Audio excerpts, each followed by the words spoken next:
Flesh and Blood, a card game that has some of the most expensive cards in the world, with some cards and tournament decks going for thousands of dollars. For this reason, people mistakenly think the game is too expensive to play. We are gonna prove them wrong. In this series, we create some of the most powerful budget decks that are able to win events for the price of some pocket change.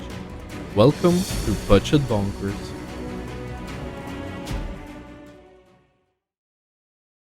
Hello everyone and welcome to our deck of Lexi Death Dealer combo.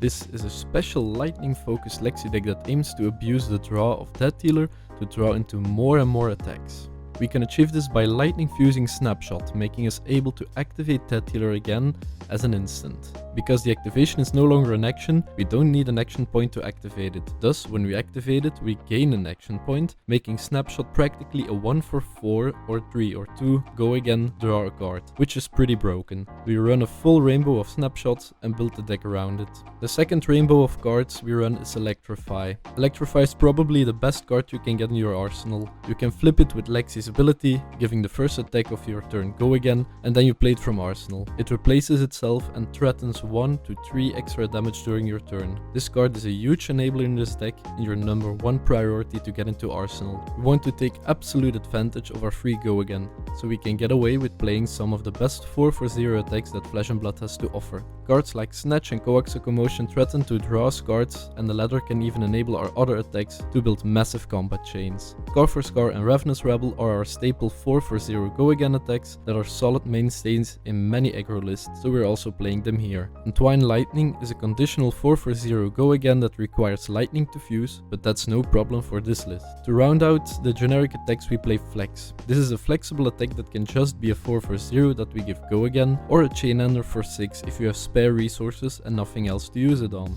Apart from Snapshot, we run some other arrows as well, as we can only create an action point with that dealer if you can actually load. For this reason, we are running red and blue Frazzle, blue Buzzbolt, Light It Up, and Dazzling Crescendo. All of these arrows present extra damage when fused, and Dazzling can enable us to keep chaining attacks after our Snapshot combo when fused. Because fusing is an integral part of our deck, we run a critical mass of lightning cards. The ones we run besides Electrify are Lightning Surge, Lightning Press, and Weave Lightning. Weave Lightning can give go again twice if you chain your attacks correctly, and Lightning Press is a good fuse card and finisher. For our equipment, we chose to run Honing Hood, Deep Blue, Bullseye Bracers, Snapdragon Scalers, and in the sideboard, Null Rune Boots. Honing Hood is one of the core pieces in our deck. We want to always go second with this deck. We block our opponent with 3 cards from hand, and when our opponent passes priority to go to arsenal, we pop our Honing Hood to put a lightning card in arsenal, so we can start our first turn with a 5 card hand. The cards we want to prioritize in arsenal are always Electrifies first, then lightning cards except Lightning Press, then go again attacks, and lastly generic attacks that we'll have to pop scalers for. Never arsenal Lightning Press, as it can very easily brick your entire turn. Deep Blue is a nice chest piece that allows us to turn a red pitch into a blue pitch when we need it the most. It's better than Blossom or Tunic because we often really need that 1 extra resource, and we'll rarely get to turn 3 with this deck. Bullseye Bracers can give us an extra arrow on our turn if we run out of bow activations, and we have a spare action point. This can often push lethal if we manage to get our opponent low enough.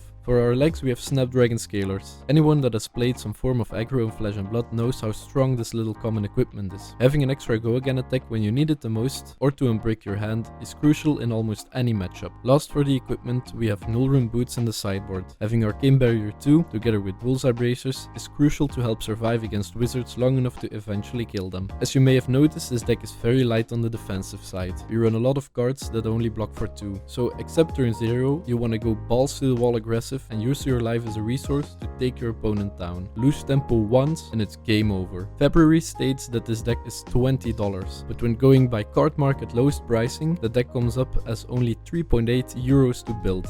Now that's what I call a budget bonker.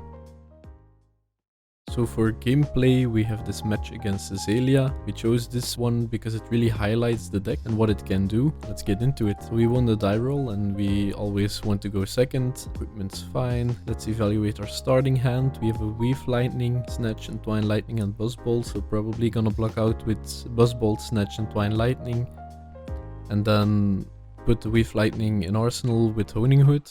Our opponent loads a drill shot. Don't really care, don't have equipment with blocks on it, so it doesn't do anything against us. So our opponent plays E-Strike with Go Again, so they want to push some damage through. They're probably gonna leak some, so we block out for 5 here. And then this drill shot is coming in for 4, we block that with a snatch, we take 2 damage, on it is relevant. And then we pop Honing Hood with Weave Lightning in arsenal, and we start our turn with a 5-card hand. So this really shows the potential of Honing Hood. We get a free Go Again from the Lexi reveal, and then we get 3 attack on our next elemental attack. So we got a Snapshot, Weave Lightning, Electrify and Flex, not the best hands, but it's gonna make do. We play the Weave Lightning, activate that dealer, load the Snapshot, and we draw a Coax. So then we send the Coax first, because it has Go Again, and we can get Go Again on Snapshot by fusing it because of the Weave Lightning. So this is what I meant by giving double Go Again. Our opponent elects not to block. Now we get to draw a card and make a Quicken token.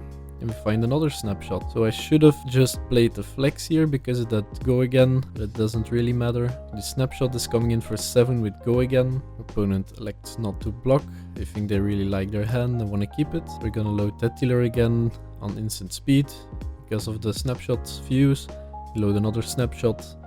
And if we can keep finding those snapshots, we can really keep chaining them. But unfortunately, we can see the end of our combat chain approaching. We play this snapshot for 3. And I'm thinking because our opponent doesn't want to block, maybe we can get them by surprise by playing this lightning press. So we come in with a snapshot for 3. Our opponent again doesn't block, keep the lightning press in hand, then play the flex. We could have pumped it, but then that would proc a block out of our opponent. And now we can just surprise him with a lightning press, and that's GG. So again, this match really highlighted the potential of the deck. We did 21 damage in 1 turn, and that just can happen. We can go even higher with this deck. You can definitely also go lower with this deck. It's a bit of a high roll deck, but it's a really fun deck to play. So I would say give it a try.